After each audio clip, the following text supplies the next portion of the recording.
So as promised, that I tried doing a new series, and rather than hiding all the internet fitness bullshit within the longer videos, where nobody will see them, I'd make them into smaller, shorter videos, where I can use far more inflammatory titles and hopefully get some more content, along with ensuring that the people involved see them. So today, let's return to the topic of bar speed as you approach 0 reps in reserve / failure. Starring Mike Israetel. So a number of years ago, I did a rather entrenched series on the topic of muscular failure. And let me make it clear, I was never advocating training to muscular failure, which I said at least half a dozen times. I was talking about what it was, what it represented. And in hindsight, the mistake I made was using the term failure rather than 0 reps in reserve. So I'm going to change my terminology here. 0 reps in reserve means that you could not perform another repetition. It is equivalent to physiological muscular failure. By definition, you could not do another full repetition. But I'm going to switch, because the term failure allowed Mike Israetel to do his typical political meandering. One of the main topics I brought up was what happens to bar speed as you approach 0 reps in reserve, which is that, as every piece of legitimate science, every piece of science ever done will show, it slows. It's got to do with F equals ma, which is not the right equation. I'm not going to get into the physics of it. And I made the point, because I was being a dick, that what Mike was at the time claiming was 0 reps in reserve was not. Because if you go watch any of his videos from that era, the bar speed never slows. Ever. Ever. I put up 2 or 3 dozen videos where I did time analysis. Some of them were me, some of them were videos people sent in, showing what actually happens to bar speed and how slow it gets,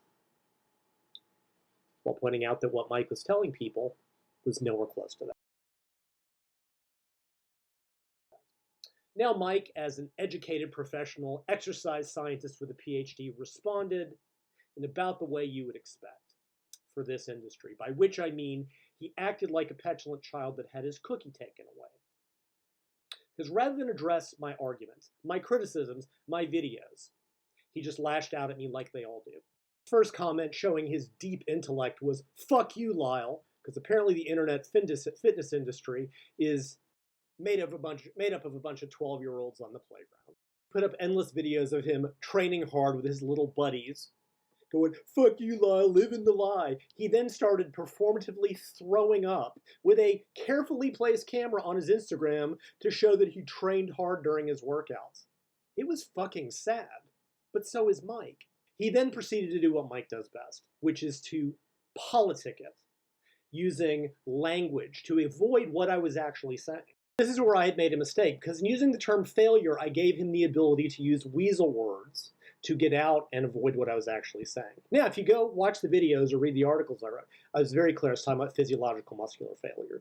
But yeah, you can talk about form failure and all this other bullshit, and he started blathering about, well, there's 3 different kinds of failure. I was being extremely specific in what I was saying, which is why I'm now talking about 0 reps in reserve like I should have done originally. But I gave him the opportunity to do what he does best, which is use words to keep fucking lying to people. But actual facts don't matter to people like Mike, especially when I'm involved and I'm right, because he knows that his little moron followers will get trapped and caught up in his words. And they came and attacked me in the comments of my videos with gay jokes, proving that they knew I was right because they had nothing better to offer, and also proving that they too are 12-year-old boys. He would put up these videos about, notice how bar speed never changes, and I'm setting a velocity cap, and blah, blah, blah, blah, blah. Not what I was talking about. And he knew it. And if he didn't know it, that means he's an absolute moron, because I use very clear language. He then started in on, well, you should only take advice based on how big someone is. It's fucking hilarious, because in other videos he said, don't take advice from the biggest guy in the gym, look at the science. But Mike changes his arguments, like all good politicians and narcissists, based on what will make him right at the moment, even if those statements contradict one another. Then, of course, he had the gall to criticize Dorian Yates' training as an exercise scientist. Mike, Dorian accomplished more than you ever could and ever will. And he's bigger than you. By your own logic, his information is better than yours. But again, Mike likes to play politics and change his arguments, and he knows the people who listen to him are too dumb to catch it. Then he went into, well, I wouldn't let Lyle coach me. Who is he to criticize his training? Go watch the fucking videos. I never criticized his training. Not once. I was criticizing his information, which was wrong. But he never addressed that. He then went on to podcasts and started telling bold-faced lies, saying that I was advocating training to failure. I never did. Go watch the videos. I flat out said I'm not advocating training to failure. He did a podcast with the lifting dermatologist who'd been in my group and done a set to failure that was slow and grindy, which means that he flat out knew I was correct about this, attacking Greg Doucette and myself with nothing but an hour of character defamation about who would you rather have coach me. Now, Greg Doucette is an IFBB pro, is an IFBB judge. But again, Mike doesn't care. He says it's who's biggest, except when the guy's bigger than him, and then it's a different argument. And he said, and I quote, well, I misquote, Lyle's advocating train to failure for all people in raw conditions, which is a bold-faced lie. And if it's not a lie, I mean, he's so fucking stupid he didn't understand where I flat out said, I'm not advocating failure. In fact, if you look at my body of work, I advocate failure less than most people. I pointed out numerous times that the elite female powerlifter that I coach, who's accomplished more than Mike ever did and ever will, was never deliberately taken to failure over the 8 years that I coached her. Now, what I did say was that people needed to spend some time training to 0 reps in reserve to know where it was. But once you know where it was, you can use reps in reserve, and you do not have to go to limits. And I said that repeatedly. But the truth doesn't matter to Mike. It doesn't matter to lying narcissists like him. Science only counts to these people when they're right. And when I bring science to point out they're wrong, it's this bullshit. Because during all this, not only was Mike putting up videos going bicep workout to 0 reps in reserve with the bar never slowed, he did a video with Chris Doven, a very successful powerlifter who I'm in no way criticizing in this video, taking him through a bodybuilder workout. Let's take a look. So here's Mike talking Chris through the set, and I don't know how many reps he did beforehand, but he's like rep, rep, rep. Mike says, good set and stop, and Chris goes, can I keep going? 1, 2, 3, 4, 5, 6, 7. Mike stopped that set when Chris had at least 7 more reps. And honestly, he probably could have ground out 2 or 3 more. It's hard to say. That's what Mike thought and was claiming was a hard work set, but is a warm-up. 8+ reps in reserve.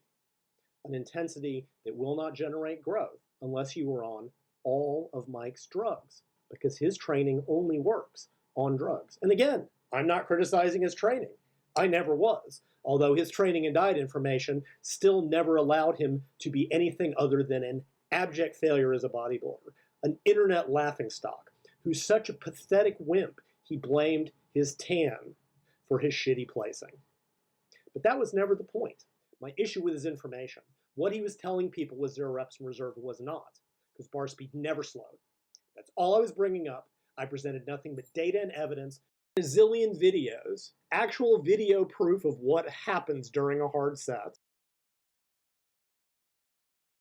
One thing Mike never did over his 5 years of blathering about this was just an all-out set. It would have taken him 2 minutes to truly do an all-out work set to prove me wrong, but it wouldn't have, and he knew it would prove me right. So rather than that 2-minute effort, he spent 5 fucking years talking about it. And that brings us to about 2 weeks ago when somebody sent me this. Which means you have to challenge yourself. If most of your sets, someone else watching them can't tell if you're warming up or doing what's called a working set, like a real set, you have a problem.